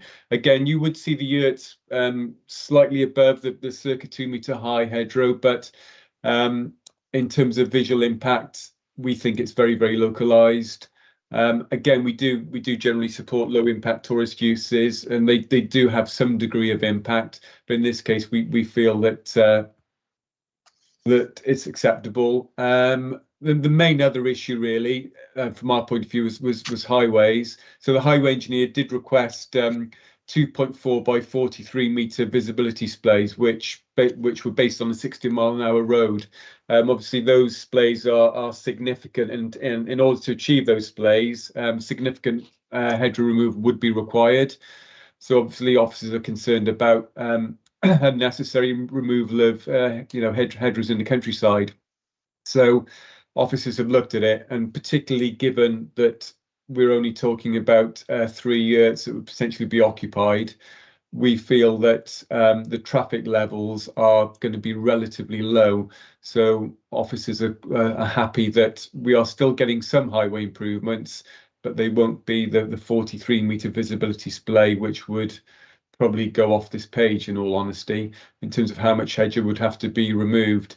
So again, this is on the basis of a lightly trafficked road. So on this instance, we feel that the right balance has been made to get an access that is safe enough, but one that is not detrimental to the countryside. So the report does cover many of the issues raised in the letters of objection. So the recommendation is to approve the application subject to conditions. Thank you. Thank you very much, Steve. Okay, so as I said, we do have some speakers. I have unmuted myself, yeah, just double checking. So the first speaker on the list is Mr. Wayne Locke. Wayne, are you there? Hi, yeah, thanks. Yeah, hiya, Wayne. Just to explain to you, you probably heard me say it, but I better do it. You will have 3 minutes. When I do shout across you, I'm not being rude. I'm just trying to be fair to everybody. So over to you. You have 3 minutes. Accommodation capable of housing 3 families 365 days a year, involving change of use on close to 7 acres of highly prominent land in the Ely Valley Special Landscape Area, should not be deemed so low impact or de minimis that it should not need to comply with adopted policy requirements. The applicant has failed to provide any business plan to demonstrate viability or sustainability, as expressly required by adopted SPG policy and insisted upon in the consultation feedback. A proposal for 3 yurts should not require change of use on 7 acres of land. Once granted, expansion of the operation would be practically impossible to hold back, opening the way for future applications, ultimately justifying an application for a manager's dwelling, a classic Trojan horse planning strategy. The applicant also fails to address the specific SPG requirement for access by sustainable modes of transport. This is solely a car-borne development for staff and visitors, not capable of catering for electric vehicles, miles from the nearest bus stop, shop or pub. LDP policy clearly states small-scale employment uses that promote rural enterprise will be permitted where the proposal is located within a minor rural settlement or is part of a farm diversification scheme or involves the conversion of an existing rural building. This application meets none of these policy requirements. On to highways. Contrary to the planning report statement that the development will be accessed off a lightly trafficked road with slow vehicle speeds, this stretch of road is a very busy and a speedy rat run between junction 34 and the A48. This council recently promoted a major new relief road because its own survey suggested these traffic flows were so busy and dangerous. The highways consultation response required visibility displays to the site access of 43 metres in both directions, but the design provides only 24 metres in one direction and 18 in the other, despite not having provided any traffic data or speed tests as required in the highways consultation response. The proposed access would also encroach into the only safe pass in place between Pengethley Cross and Warren Mill Farm Park. Granting a conditional consent based on further traffic studies would be pointless, given the only alternative would be to remove approximately 95 metres of ancient hedgerows, further undoing the applicant's claim to sustainable low-impact development. Finally, the applicant promises to only use 2 of the 3 proposed yurts at any one time, along with various other promises to manually mitigate impact. The fact that unpoliceable conditions of this nature would be needed further demonstrates the development is fundamentally not compliant with policy. 3 minutes, Chair. Perfect timing. That was good, wasn't it? Thank you. Just hang on a second while I ask members if they have any points of clarification. Anybody? No, you are obviously very clear and concise. Thank you very much, Wayne. Okay. Thank you. My glasses, and I will move on now to Mr. Robert Hathaway. Mr. Hathaway, I can see you there. You heard my spiel about cutting you off. I'm not going to go through it again. You have 3 minutes likewise, and you are the speaker for the applicant. So over to you. Thank you. My name is Robert Hathaway. I act on behalf of the applicant. The proposed development is small scale and meets the criteria for low impact sustainable tourism in accord with your adopted LDP and supporting SPG policies. I particularly draw your attention to the fact that the application provides for only 3 demountable and semi-permanent yurts and toilets. Indeed, such is the nature of the development that the field could easily return to agriculture if the low-key use were to cease. The yurts will support the rural tourism economy of the Vale, for example, as accommodation linked to the nearby Warren Farm fishing lake, and to provide basic rural-style accommodation for the many walking and cycling enthusiasts who use the Vale. The yurts and toilets are screened behind a well-established hedge and would have no adverse visual impact on the character and appearance of the special landscape area. We've worked tirelessly with the case officer and acceded to all the requests to amend or clarify details of the scheme. This has taken time, but we are glad that all planning, highways and SRS queries have been satisfactorily covered. All the relevant details are covered in the case officer's comprehensive report. These negotiations have involved the case officer satisfying herself that all neighbour or community council concerns have been successfully answered or mitigated. So, for example, in order to improve highway safety, the existing field access gate near the Smithy Crossroads is to be stopped up, with a new access formed in a straight section of highway in the western corner of the site. Concerns about visual amenity are answered in the case officer's report. In respect of any adverse impacts on neighbour amenity, the nearest residential property is approximately 130 metres from where the yurts are proposed to be located. In terms of waste disposal and other public health matters, SRS officers have been heavily involved in discussions, and the applicant has agreed to all their requirements. Members will also note the enforceable planning conditions attached to any consent in relation to public health.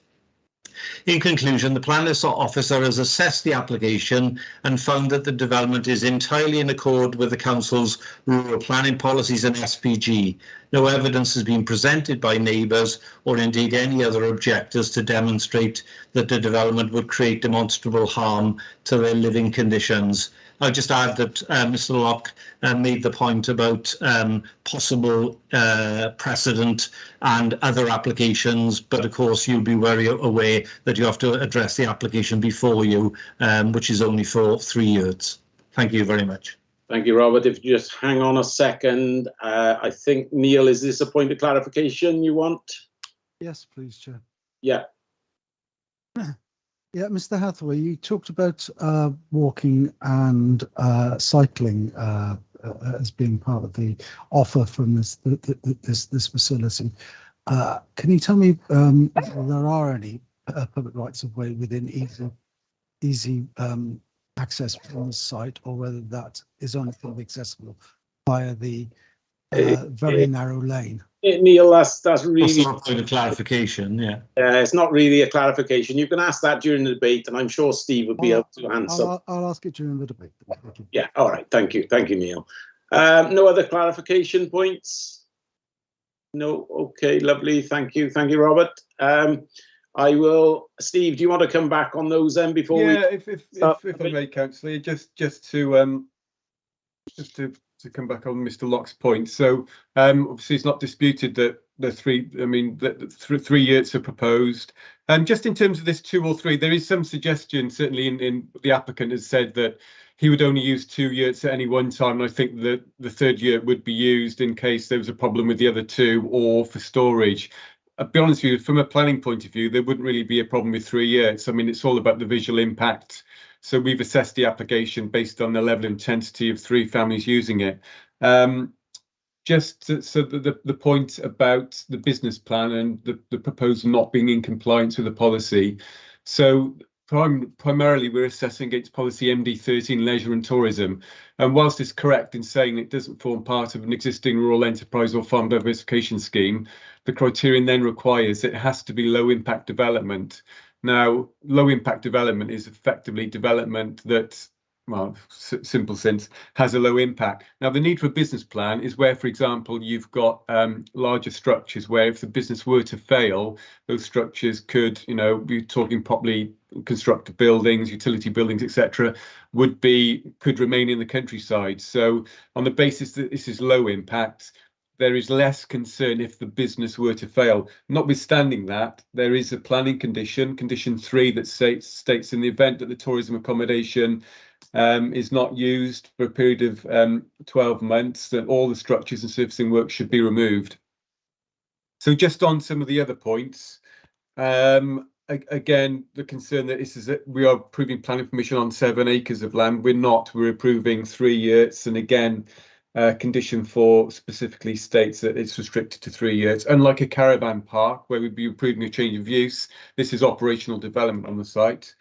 Again, with reference to electric cars, there is no electricity at the site. Now, we are aware that there will be some generators that will be used during the daytime, but I don't think it would be particularly feasible to run a generator overnight to charge an electric car up. In terms of its location, and typical with many other tourist uses, it's not in the most sustainable location, but that's why the Vale of Glamorgan is such a desirable place for tourist-related uses, because it's, there are relatively remote places. So, and it's the one area where we accept that sites aren't readily accessible by alternative means can still be supported from a tourism point of view. Again, just in terms of a need for manager's dwelling, we are just dealing with the application at the moment for 3 yurts. If, for example, we get an application for more, and then in 5 or 10 years we then get an application for a manager's dwelling, we would have to consider that application at that time based on the information available to us. But at the moment, it's a very, very small, incredibly small proposal. Again, for 3 years. So just on a couple of other points, again, I think I've gone over the visibility display. We're happy. I know Mike Clogg is here from Highways, whether Mike would like to chip in, but we feel that the balance of achieving the visibility display as proposed rather than the 43 metres requested by Highways is a reasonable balance based, again, on the likely traffic road. And that's probably it, really. I'd just like to, if I could just draw members' attentions to the conditions. It really is conditioned and controlled in terms of how those yurts can be used. Another thing worth mentioning is this is actually licensable as well, so it would be subject to a site license. So even if there are controls that we feel would fall outside planning, they would likely fall within the site license as well. And one of the site license requirements is actually distance between the yurts themselves, which has been amended during the application process. Okay, thank you, Steve. I think Marcus wants to come in just quickly. Yes, thank you, Chair. It was just because of Councillor Thomas's question around footpaths and what have you. If I can just share a very quick plan. I hope members can see that. Those purple lines are all the footpaths, the registered footpaths in the location. And the site itself is on this corner here. So you'll note that from this location, and there are very short walks along roads to access very extensive footpath links. Indeed, you can go to Pendoilen. You can actually travel a very short distance along the road and then travel to Peterston by a footpath. So it's very well located for accessing footpath links, and indeed those links which go through the Forestry Commission beyond. So just to point that out, that it is very well located for that type of holiday, walking holiday, that type of thing. Super, thank you, Marcus. That was very helpful. Right, Councillor Thomas, now you can ask a question. No, Marcus has answered that particular question. I do have another point, well, a couple of points. One is in terms of the wood burning stoves and the generator that was being suggested, which don't seem to fit in with our climate emergency declaration, in that wood burning stoves we now know are a major pollutant. And so with the generators, so the generators aren't working at night and there's no electricity on this site. Where are they getting their light from, unless they're planning to use some sort of oil burning? And the other thing is the egress from the site onto the small country road. It's national speed limit. We know that. We all know from observation that although conditions may not support driving at any great deal of speed there, the fact that people won't be speeding if they're doing 60 means that there are some people who will drive in excess of the sensible speed requirements of the area, because people do. And is there any scope then for I mean, I've seen in other locations any scope for conditional, maybe some sort of mirror observation points opposite the entrance, so that traffic can be seen to be approaching by anybody trying to egress the site? Thank you. Thank you, Neil. I think we'll come to, once we've had our debate, I think we will ask Mike to come in. I know he's got he loves mirrors. So I'm sure he'll give you an answer on that one. But next on the list to talk is Nick. Nick wants to ask or make some points. Bit of both. Thank you, Chairman. If this is being sold as a low impact site outside population centre sort of thing, I understand that.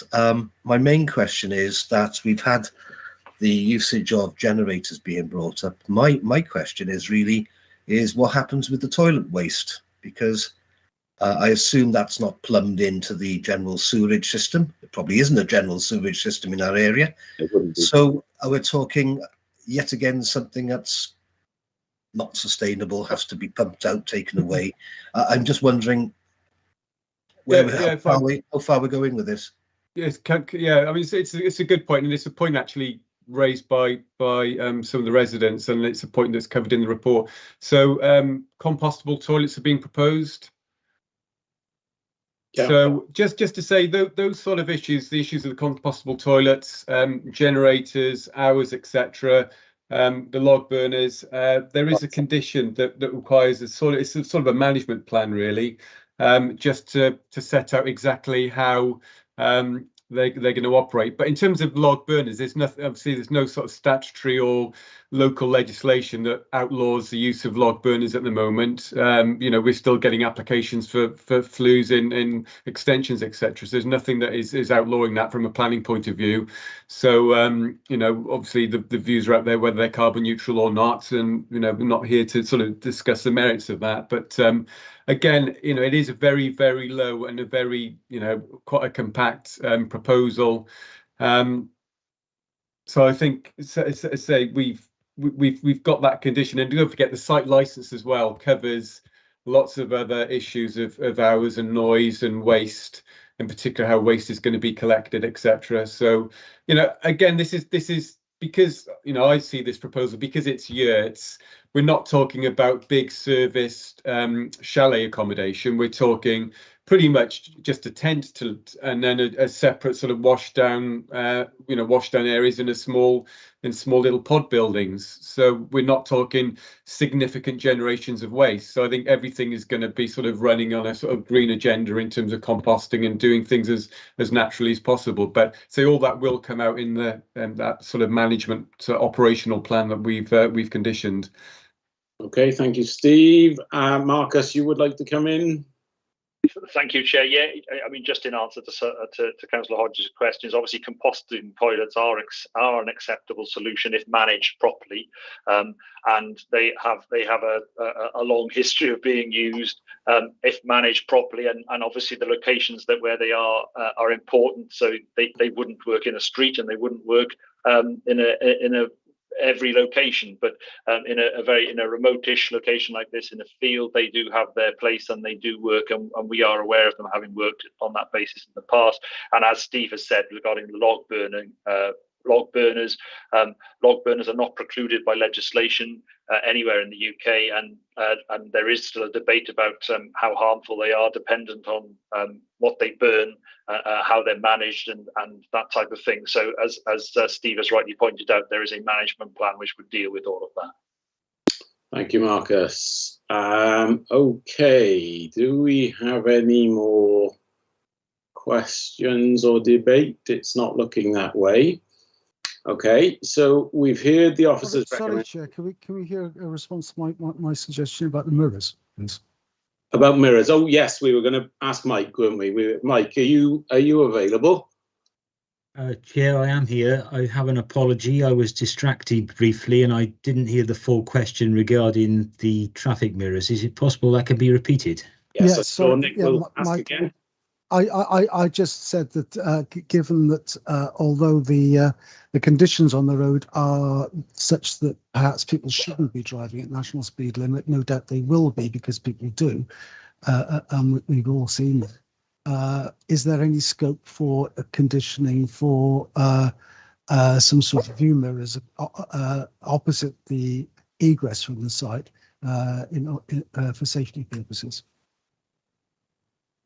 Yeah, I think in response, what I would say is that we generally don't approve mirrors on the adopted highway unless there is a significant collision history at a particular location. However, that doesn't prevent an individual or a company or whoever arranging with a third party to place a mirror opposite an access on third party land if they feel they wish to do so.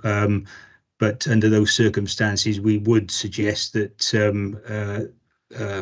there is appropriate public liability insurance held by the individuals in case there is any issues associated with mirrors. You know, traffic mirrors can be useful in certain circumstances, but the image they do project can sometimes be misleading to give the wrong impression of distance to oncoming traffic, and you can get glare if it's angled inappropriately from the sun, which can also distract drivers. So for that reason, we are generally reluctant to approve traffic mirrors unless under exceptional circumstances on the highway. Thank you, Mike. Okay, so I am happy to move officer's recommendation on this. I don't know if we have a seconder. I'll second officer's recommendations, Chair. Thank you very much. So that being, I will ask, our committee happy to go unanimously with officer's recommendation, or would somebody like to go against that? I'd like to go against, Chairman. I'd like to abstain. Yeah, we'll have a vote then. No problem. Okay, so I am voting for officer's recommendation. Councillor Gray? 4. Thank you. Councillor Aviott? 4. Thank you. Councillor Birch? 4. Thank you. Councillor Cave? 4. Thank you. Councillor Drake? 4. Thank you. Councillor Driscoll? Vince, I didn't quite hear that. 4. Thank you. Yeah, heard that one loud and clear. Thank you. Stuart's not there. Councillor Hodges? Against. Thank you. Councillor Johnson? Against. Thank you. Councillor Kemp? 4. Thank you. Councillor Park has declared. Councillor Rowlands? Against. Against. Thank you. Councillor Thomas? Abstain.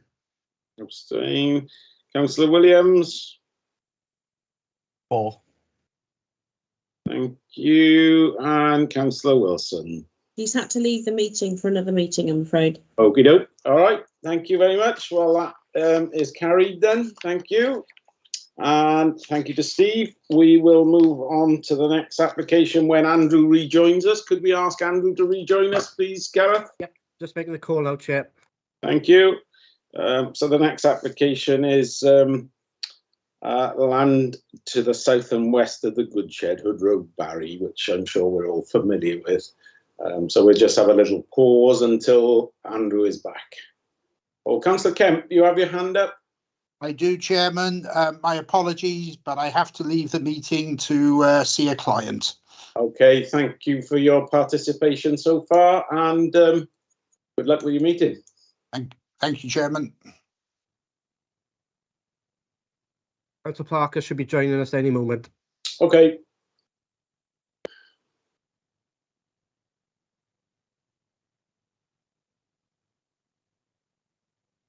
Like watching paint dry, isn't it?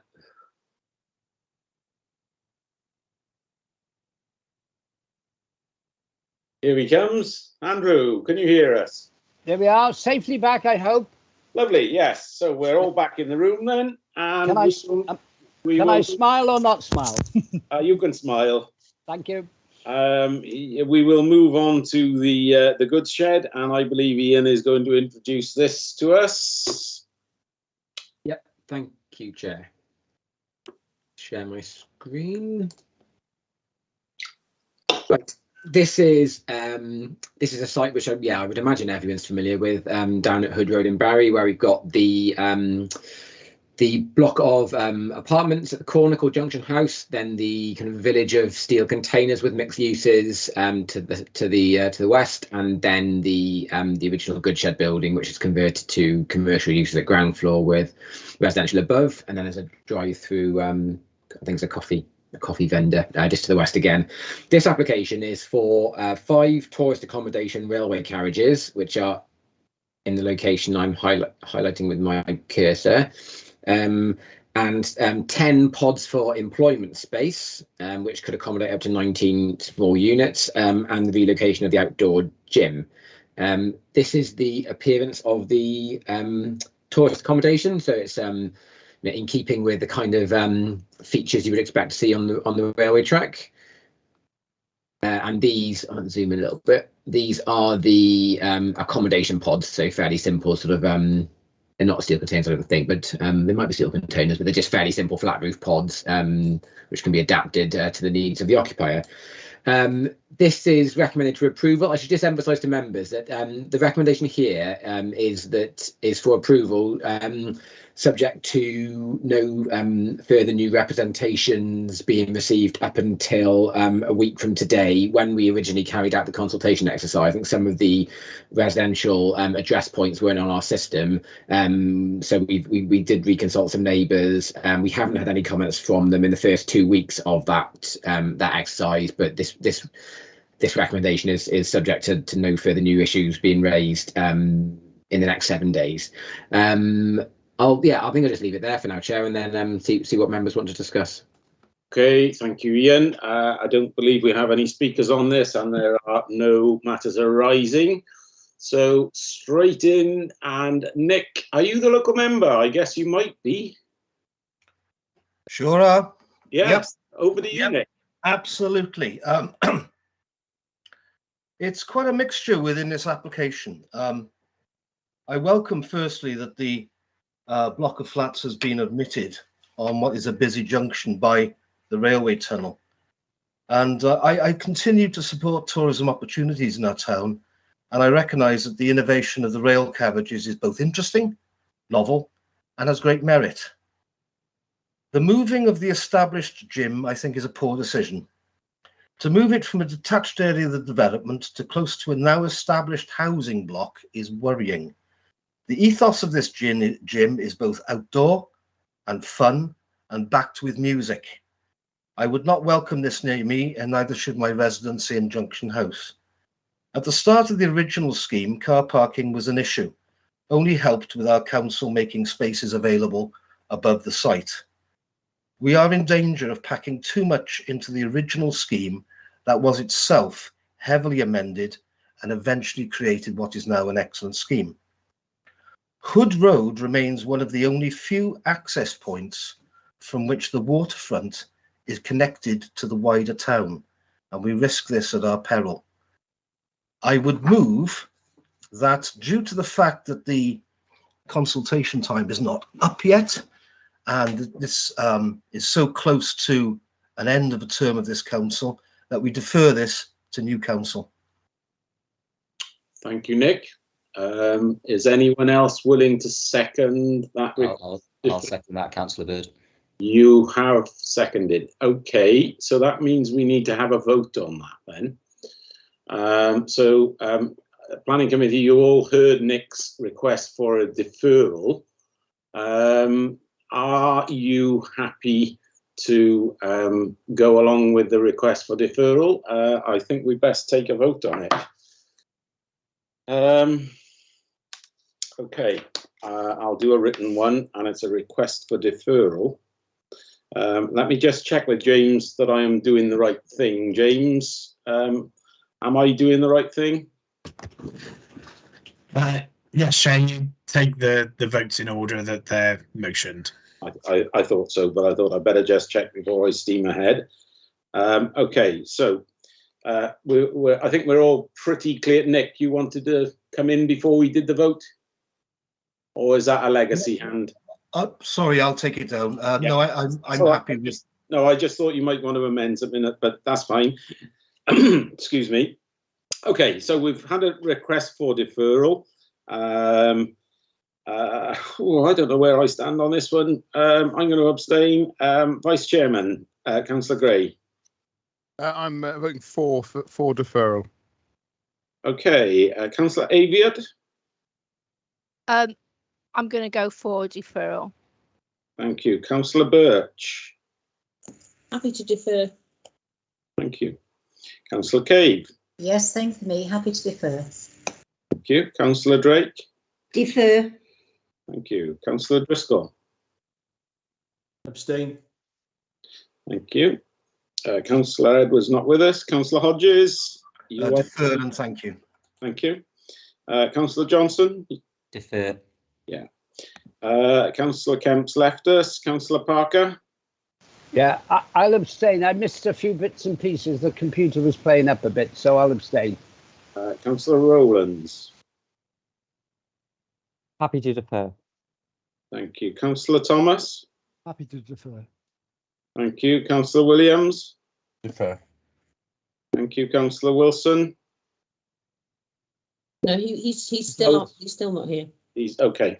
Okay, so we've voted unanimous, well, not unanimously, but a majority for deferral. So I'm guessing it'll be the next. Sorry, I was going to say, just to confirm, Chair, based on the way that it was moved, clearly once the consultation is complete, it will then come forward to the next available planning committee.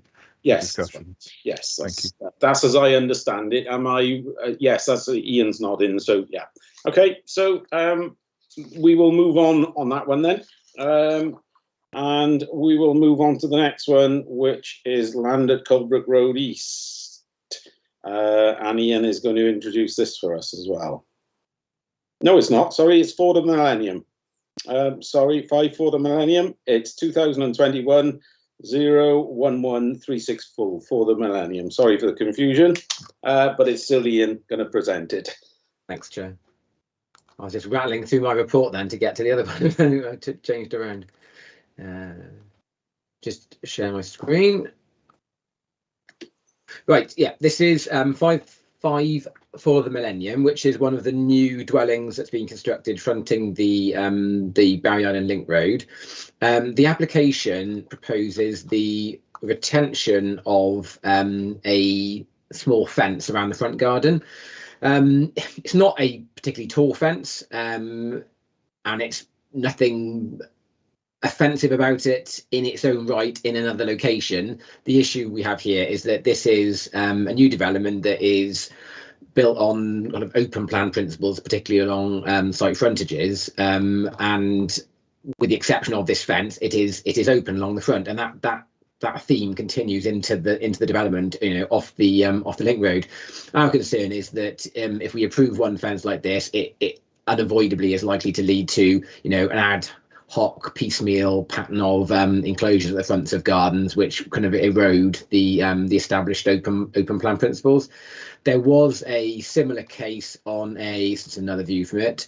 There was another case on on the main road, the spine road into the site at the traffic light, where we refused it, and that refusal was appealed, and the planning inspector supported us and upheld the refusal, agreeing that it was a distinctly open plan development, and enclosures, even if small in height, they would be harmful to that character. So we're recommending the refusal of the application, and also for members to authorise enforcement action to seek the removal of offence.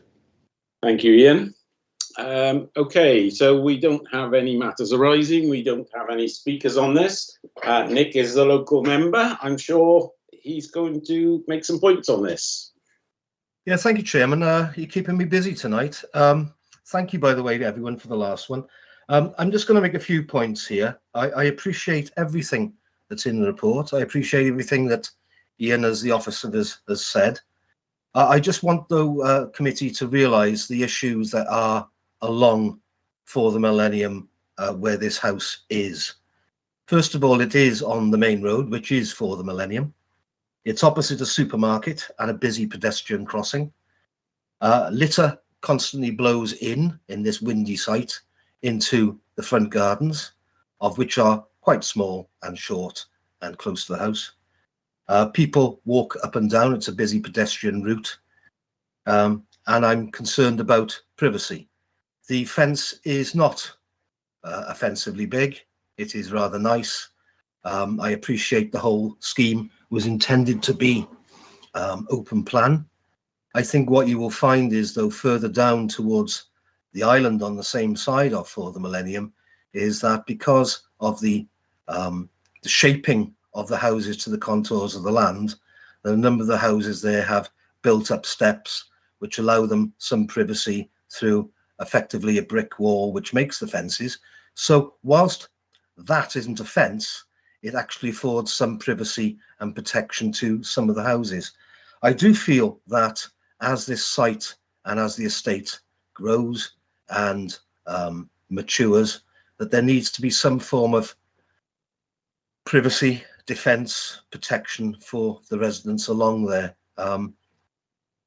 People are constantly walking on those bits of land. It's not a nice situation to be in. I appreciate the situation the council finds itself in, but I can't support it. I really find that there needs to be a change of view on how the whole of the waterfront works. They've got enough issues there without fighting them over a small fence. And I'll leave it at that, Chairman. Thank you, Nick. Anybody else want to come in on the debate? Yes, Councillor Gray. Ian. Let Ian go first, please. Yeah, did you want to come in, Ian? Yeah, if that's okay, thanks. Yeah, I hear what Councillor Hodges says regarding litter and things like that. I don't think litter would overcome the concerns we have regarding visual impact. I'm not convinced that the fence does a great deal. I mean, I've got a house further back from the street than this, and a fence around part of the front of it, and litter still blows over the top. And if litter blows over into it and you've got a fence, it's more likely to stay there, I would say, rather than blowing away again. As far as privacy goes, this fence doesn't afford this person any privacy. It's so short, it doesn't it doesn't give privacy to the garden or the window. So while I respect people's needs for privacy, they have that in their back gardens. I don't think this kind of fence really does anything for privacy. And the ones up the street, I agree, there are some where the levels have necessitated a kind of railing. It's in a visually distinct part of the site from this, so I don't think it's such direct context that you would that you would say one kind of justifies the other.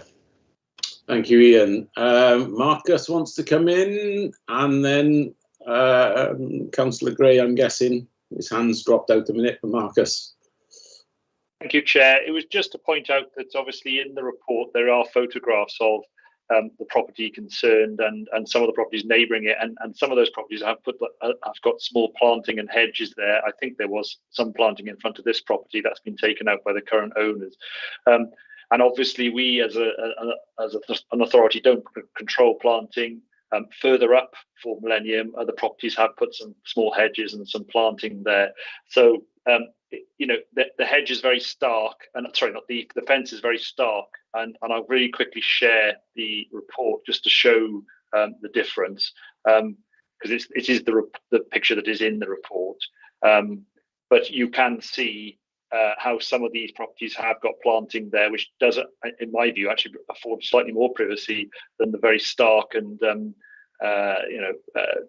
fence which looks out of keeping with the rest of those properties there. So it was just to point that out, really. Lovely, thank you, Marcus. Okay, Councillor Gray. Yeah, thank you, Chair. Thank you to Ian and Marcus for those clarifications. In terms of how I've consistently spoken and voted at Planning Committee, I'm always aware of how I've voted before, and on issues relating to the front fencing and in light of the precedent set by Planning Inspectorate, I completely appreciate the points put forward by Nick and on behalf of the residents, but I would move officers' recommendations with regards to this. Thank you, Ben. Councillor Parker's next on my list. Yes, thank you, Chair. I'm assuming that permitted development rights were obviously removed anyhow by way of condition. So even if you wanted to move the fence back 3, 4, 5 metres or whatever, that would not be allowed. And I would second the officer's recommendation. Thank you, Andrew. I think if you moved it back 5 metres, it might be in the front room. But Councillor Driscoll. Yeah, so do I hear correctly then that there's no problem with the hedge that could grow to 6, 8, 10 foot, and there was a problem with a 2'6", 3 foot picket little fence? Is that correct? You heard correctly there, Vince. Yes, and I see where you're coming from. Yeah, I think this is well, no comment. I'll just put I'm sure Ian's going to give us some. We can't. I mean, we can't control natural features like that. We can't stop natural things growing. I think it's highly unlikely someone would choose to grow an 8-foot hedge in front of their front window like that. But if they chose to, it would be one of those situations where, regrettable as it is, we would have no control over it. Marcus, did you want to say? Yeah, I mean, obviously there were hedges and planting undertaken as part of the landscaping scheme for this site, and it's worth noting that actually on Google Earth, I've just looked, there was a low-lying planting in front of this property before it was obviously removed to make way for the fence. As Ian has said, we can't control planting. Planting isn't controlled by legislation.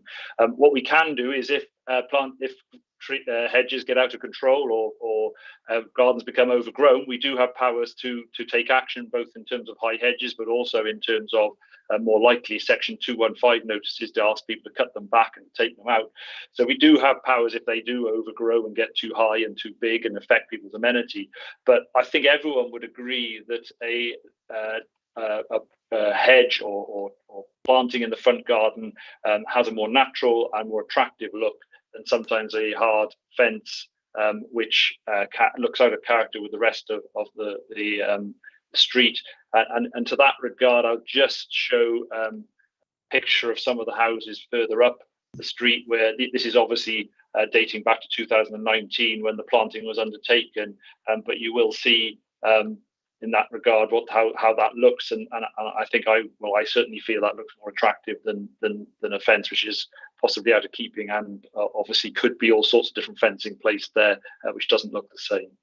So that is the reason why PD rights are removed. All right, thank you, Marcus. Vince, is that a legacy hand? I'm guessing it is. Yeah, sorry, Chair, I'll try and move it now. Problem at all. Okay, so we've had it moved and seconded. I will ask committee, well, we're going to have to go to the vote, and I've run out of voting sheets, so I'm just going to put it alongside the deferral one. The vote is for officer's recommendation. I am happy to go for. Vice Chairman, Councillor Gray. For officer recommendation.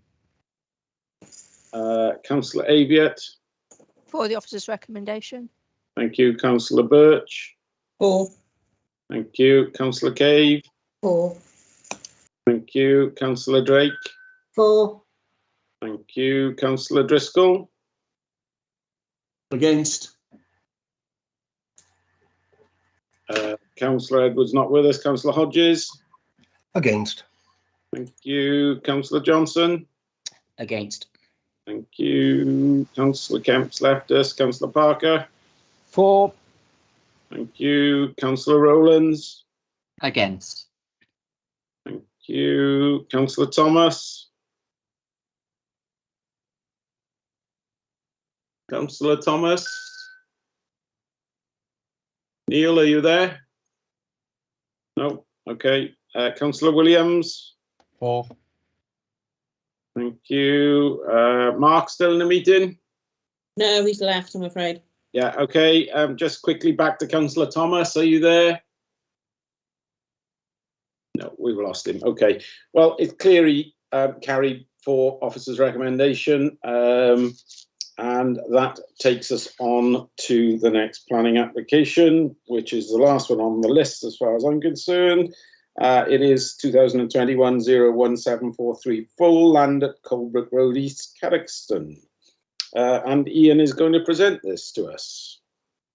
Thanks, Chair.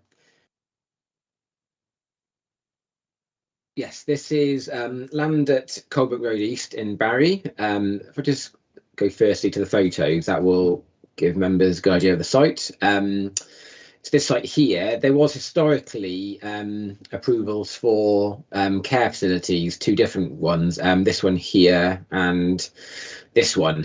Fairly balanced decisions, probably fair to say, quite large buildings, particularly in the context of what was around. By contrast, what's proposed now is 2 blocks, sort of 2 terraces of 1-bed apartments, 20 in total, that would be constructed for the council to be kept and maintained as council housing. So it's, yeah, as you see, fairly conventional, traditional terrace of properties, mix of brick and render. Let's get the site location plan up. Colebrook Road East here, so a strong frontage of buildings to there, kind of replicating the traditional terrace opposite. Vehicular access point leading to 12 parking spaces and some amenity areas. It's fairly standard suite of conditions. The only one that's probably slightly out of the ordinary is a condition for some further investigatory works to do with the stability of the cliff face. The investigations that have happened so far don't suggest that there's anything untoward going on with the cliff face, but there is a recommendation for just a further investigation to just be absolutely robust in ensuring that there's no further mitigation needed in terms of the cliff face. And if there is mitigation needed, that condition would provide the scope to approve those details. Thank you, Ian. Good. We don't have any matters arising. We don't have any speakers on this. I'm sure a lot of the longer standing members of Planning Committee will remember this site from previous applications. This one's been back and forth with us for various applications for a long time. Who wants to have a chat about this one? Councillor Williams. Yeah, thanks, Chair. We've had previous applications approved, so on the basis that, you know, we're happy with the developments, and yeah, and what the requirement is for the Vale is these type of housing. So I'm very much in favour of this and move the recommendation. Thank you, Eddie. More than happy to second you on that, and I agree. And it would be nice to see something done with this site. It's had various bits of steel work up and down and back and forth, and it is, as Eddie said, very needed. Anybody else want to say anything before I ask you your vote? No. Okay. I'm looking for a consensus on this then. Are all members happy that we go with officer's recommendation, or does somebody want to go against? Happy. Okay, nobody's shouting and nobody's waving at me, so that is clearly carried. Thank you very much. And just before you all go, if you would bear with me, this is my last planning committee. Thank you all very much for bearing with me and putting your trust in me. I've thoroughly enjoyed the last 14 years. I've attended around about 200 planning committees. I will thank our senior officers. Well, I thank all our planning officers. I have learned an awful lot from you guys, especially from Marcus. I was involved with Rob on planning applications before Marcus was there as well. Well, he was there, but so I do feel that I've gained an awful lot from our planning officers. I've thoroughly enjoyed working with them. I thoroughly enjoyed chairing, vice chairing, and being a member of planning committee. And I will miss this bit of it, definitely. But thank you all. Marcus, you wanted to say something? You're muted. Sorry, am I muted? Can you hear me? Yeah. Sorry, I just wanted to come back and say, obviously, thank you very much for those kind words, but also how grateful we are for the job you've done. Actually, how grateful we are for the job that all the councillors on this committee have done during the 5 years that you've been on the committee. Yeah, thank you all for your support as well, and for all the interesting and challenging decisions we've made during that time. And I look forward to working with some of you, but obviously those of you that aren't here, please enjoy your time off. So thank you all very much. Thank you, Marcus, and again, thanks committee. Ian, you wanted to come in? Yeah, just briefly, I just want to echo what Marcus has said, not just for me, but also on behalf of Vicky, because she wanted me to say something as well, to say how grateful she was. You know, she's been through, well, probably not quite as many committees as you, maybe, but some difficult ones, and you know, having you next to her as chair, running them as well as you do, always made them manageable for her. So she was always extremely grateful for you, and wanted me to pass on her best as well as my own. Thank you very much, very kind. Thank you. Yeah, I will miss it. There's no doubt about it. All that's left for me to say is thank you and goodbye, and wish those people who are standing for re-election good luck. I'll be watching the results with interest, and I'll be watching planning committee from a distance in future. So thank you all. I'll say good night and see you all soon.